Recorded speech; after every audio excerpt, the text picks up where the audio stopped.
Assalaamu calaykum halkani waa Dadaal Academy. Waxaan kusoo jirnay buugaagtii New Concept la isku odhan jiray weliba buuggiisa koobaad ee Fast Things Fast. Casharkeenii 29aad Come in Amy waa soo gal Amy ayaa ciwaan looga dhigay.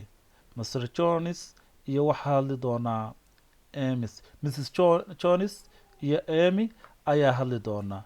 Miss Jones ayaa tirid come in soo gal Amy. Miss Jones ayaa haddana hadalkii sii wada waxay tirid shut the door inaga xidh albaabka please fadlan.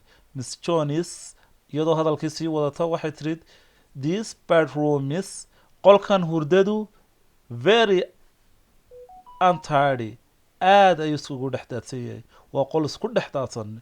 This bedroom is qolkan jiifku ama qolkan hurdadu very untidy waa qol isdhex yaala oo isku dhex daadsan. marka Amy ayaa Miss Jones ku tirid what must I do maxaa igu waajiba inaan qabto. what must I do maxaa igu waajiba inaan qabto. Mrs. Jones maxaa igu waajiba inaan qabto. Miss Jones ayaa tirid open the window daaqada inaga fur and air the room qolkana u sii daa hawada. open the window daaqada inaga xidh and air the room qolkana u sii daa hawada. Miss Jones ayaa tirid then dabadeetana put these clothes dharkan ku gur put these clothes dharkan ku gur in the wardrobe kabadhka dharka ku gur dabadeetana then put ku gur these clothes dharkan in the wardrobe kabadhka.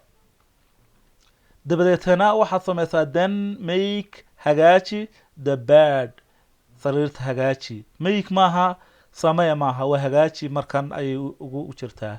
then dabadeetana make hagaaji the bed sariirta.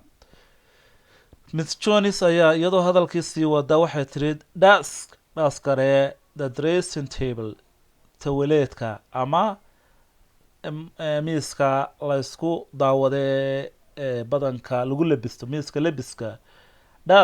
daskaree the dressing table miiska labiska ama tawaleedka. Miss Jones ayaa tirid then dabadeetana sweep hard the floor sagxadda.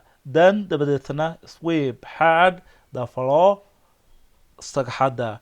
casharkeenii maanta intaasuu ku ekaan doonaa waa inoo casharka xiga.